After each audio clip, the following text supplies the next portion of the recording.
Hi good morning friends, welcome to Anvika channel. ಇವತ್ತು ನಾನು ನಿಮಗೆ ತುಂಬ ಈಸಿಯಾಗಿ ಮತ್ತು ಸಾಫ್ಟಾಗಿ ಇಡ್ಲಿ ಹೇಗೆ ಮಾಡೋದು ಅಂತ ಹೇಳ್ಕೊಡ್ತೀನಿ.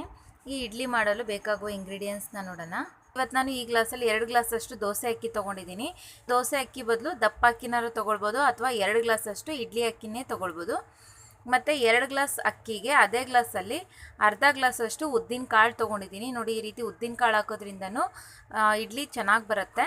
ಅದೇ ಗ್ಲಾಸಲ್ಲೇ ಅರ್ಧಕ್ಕಿಂತ ಸ್ವಲ್ಪ ಕಡಿಮೆ ಗಟ್ಟಿ ಅವಲಕ್ಕಿ ತೊಗೊಂಡಿದ್ದೀನಿ. ಮತ್ತು 1 ಟೇಬಲ್ ಸ್ಪೂನಷ್ಟು ಮೆಂತ್ಯಕಾಳು. ಇಷ್ಟು ಫ್ರೆಂಡ್ಸ್ ಇದಕ್ಕೆ ಬೇಕಾಗಿರೋ ಇಂಗ್ರೀಡಿಯೆಂಟ್ಸು.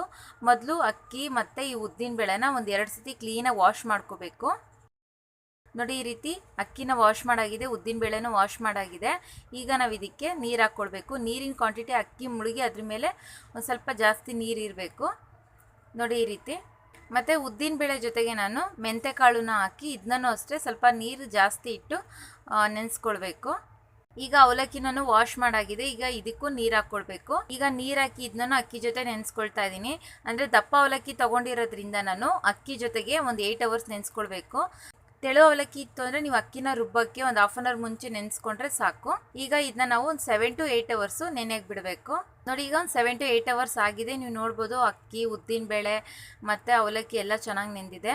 ಅವಲಕ್ಕಿ ನಾನು ಕಪ್ಪಿಂದ ಒಂದು ಸ್ವಲ್ಪ ಪಾತ್ರೆ ಚೇಂಜ್ ಮಾಡ್ಕೊಂಡಿದ್ದೀನಿ. ಅಂದರೆ ಅದು ಅವಲಕ್ಕಿ ಕ್ವಾಂಟಿಟಿ ನೆಂದಾಗ ಜಾಸ್ತಿ ಆಗಿರೋದ್ರಿಂದ ನಾನು ಒಂದು ಸ್ವಲ್ಪ ದೊಡ್ಡ ಪಾತ್ರೆಯಲ್ಲಿ ಹಾಕ್ಕೊಂಡಿದ್ದೀನಿ.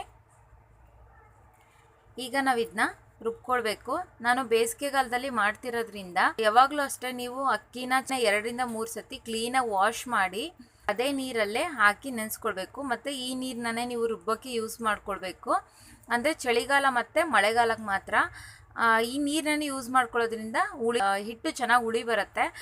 ಬಟ್ ಬೇಸಿಗೆಗಾಲದಲ್ಲಿ ಈ ನೀರನ್ನ ಯೂಸ್ ಮಾಡೋದು ಬೇಡ. ಯಾಕಂದರೆ ಈ ಬೇಸಿಗೆಗಾಲದಲ್ಲಿ ಬೇಗನೆ ಹುಳಿ ಆಗುತ್ತೆ. ನೀವು ಕೆಲವೊಂದು ಸತಿ ಲೊಳೆ ಥರ ಬಂದಿರುತ್ತೆ. ಸೊ ಆ ಥರ ಇತ್ತು ಅಂದರೆ ನೀವು ಈ ನೀರನ್ನ ಯೂಸ್ ಮಾಡಬೇಡಿ, ಬೇರೆ ನೀರನ್ನೇ ಹಾಕ್ಕೊಳ್ಳಿ. ಈಗ ಮಿಕ್ಸಿ ಜಾರ್ಗೆ ಮೊದಲು ನಾನು ಅಕ್ಕಿ ಹಾಕ್ಕೊಳ್ತಾ ಇದ್ದೀನಿ. ಅಕ್ಕಿನ ನೀವು ಫುಲ್ಲು ಫೈನ್ ಪೇಸ್ಟಾಗಿ ರುಬ್ಕೊಳ್ಬಾರ್ದು. ಒಂದು ಸ್ವಲ್ಪ ತರಿ ಅಂದರೆ ಚಿರೋಟಿ ಕೈಯಲ್ಲಿ ನಾವು ಪ್ರೆಸ್ ಮಾಡಿದ್ರೆ ಚಿರೋಟಿ ರವೆ ಥರ ಫೀಲ್ ಆಗಬೇಕು. ಸ್ವಲ್ಪ ನೀರು ಹಾಕಿ ಇದನ್ನ ತರಿಯಾಗಿ ರುಬ್ಕೊಳ್ಳಿ. ನೋಡಿ, ಈ ರೀತಿ ರುಬ್ಕೊಂಡಿದ್ದೀನಿ. ನೀವು ನೋಡ್ಬೋದು ತುಂಬ ನೈಸಾಗಿಲ್ಲ, ಒಂದು ಸ್ವಲ್ಪ ಕೈಯಾಗಿ ಪ್ರೆಸ್ ಮಾಡಿದ್ರೆ ತರಿಯಾಗಿರುತ್ತೆ. ಈಗ ನಾವು ಇದನ್ನ ಒಂದು ಪಾತ್ರೆಯಲ್ಲಿ ಹಾಕ್ಕೊಳ್ಳೋಣ. ಈಗ ಅದೇ ಮಿಕ್ಸಿ ಜಾರ್ಗೆ ಇನ್ನೊಂದು ಸ್ವಲ್ಪ ಉಳ್ದಿರೋ ಅಕ್ಕಿ ಮತ್ತು ಇದ್ರ ಜೊತೆಗೆ ಅವಲಕ್ಕಿನೂ ಹಾಕಿ ಸ್ವಲ್ಪ ನೀರು ಹಾಕ್ಕೊಳ್ಬೇಕು. ಅವಲಕ್ಕಿ ನೀರನ್ನ ತುಂಬ ಅಬ್ಸರ್ವ್ ಮಾಡ್ಕೊಂಡಿರುತ್ತೆ. ಸೊ ಸ್ವಲ್ಪ ನೀರು ಹಾಕಿ ಇದನ್ನ ಫುಲ್ಲು ಫೈನ್ ಪೇಸ್ಟಾಗಿ ರುಬ್ಕೊಳ್ಬೇಕು.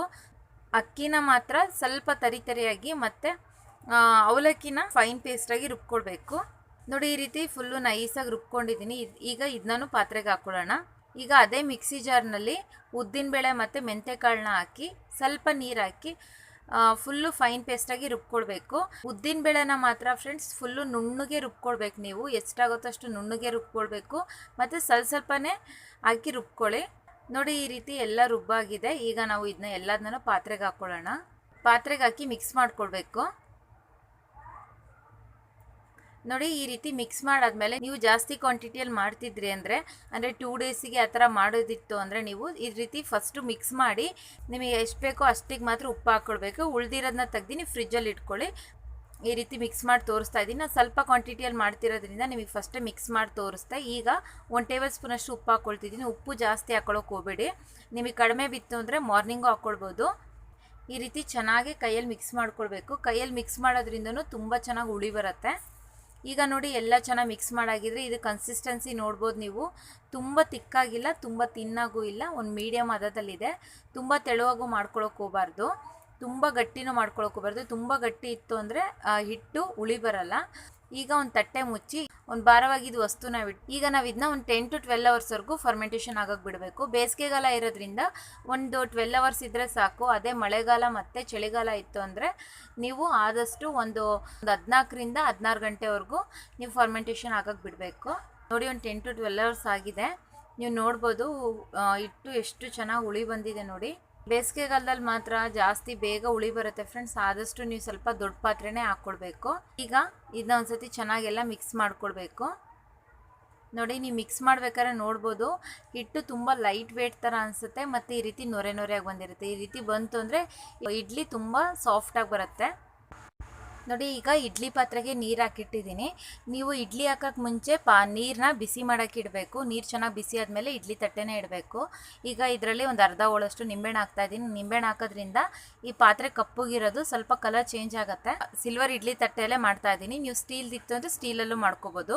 ಫಸ್ಟು ಎಣ್ಣೆ ಕ್ಲೀನಾಗಿ ಸವರ್ಕೊಳ್ಳೋಣ. ನೋಡಿ ಈ ರೀತಿ ಇಡ್ಲಿ ತಟ್ಟೆಗೆ ಎಲ್ಲದಕ್ಕೂ ಎಣ್ಣೆ ಸವರಾಗಿದೆ. ಈಗ ನಾವು ಮಾಡಿಟ್ಟಿರೋಂಥ ಇಡ್ಲಿ ಬ್ಯಾಟರ್ ಹಾಕ್ಕೊಳ್ಳೋಣ.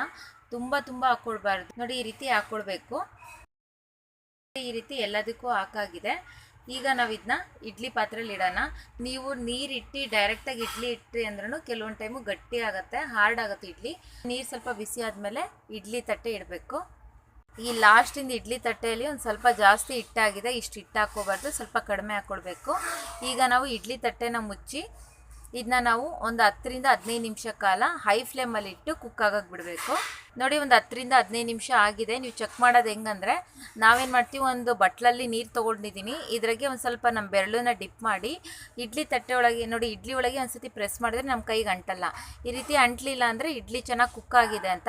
ಅಥವಾ ನೀವು ಸ್ಪೂನಲ್ಲೂ ಸ್ಪೂನಿನ ಬ್ಯಾಕ್ ಸೈಡಲ್ಲಿನ ಒಂದ್ಸತಿ ನೀರಲ್ಲಿ ಮುಳುಗಿಸಿ ಇದನ್ನ ಇದ್ರಾಗ ಡಿಪ್ ಮಾಡಿ ನೋಡಿದ್ರೆ ಇಡ್ಲಿ ಸ್ಪೂನಿಗೆ ಅಂಟಬಾರ್ದು. ಈ ರೀತಿ ಇತ್ತು ಅಂದರೆ ಇಡ್ಲಿ ಚೆನ್ನಾಗಿ ಕುಕ್ ಆಗಿದೆ ಅಂತ.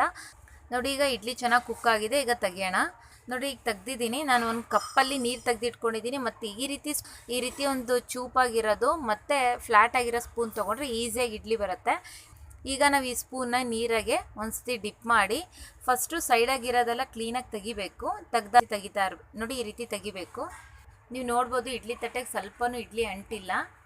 ತುಂಬ ಚೆನ್ನಾಗಿ ಬಂದಿದೆ ಫ್ರೆಂಡ್ಸ್. ಈ ರೀತಿ ಉಳಿದಿರೋ ಎಲ್ಲ ಇಡ್ಲಿಗಳನ್ನು ತೆಗಿಯೋಣ.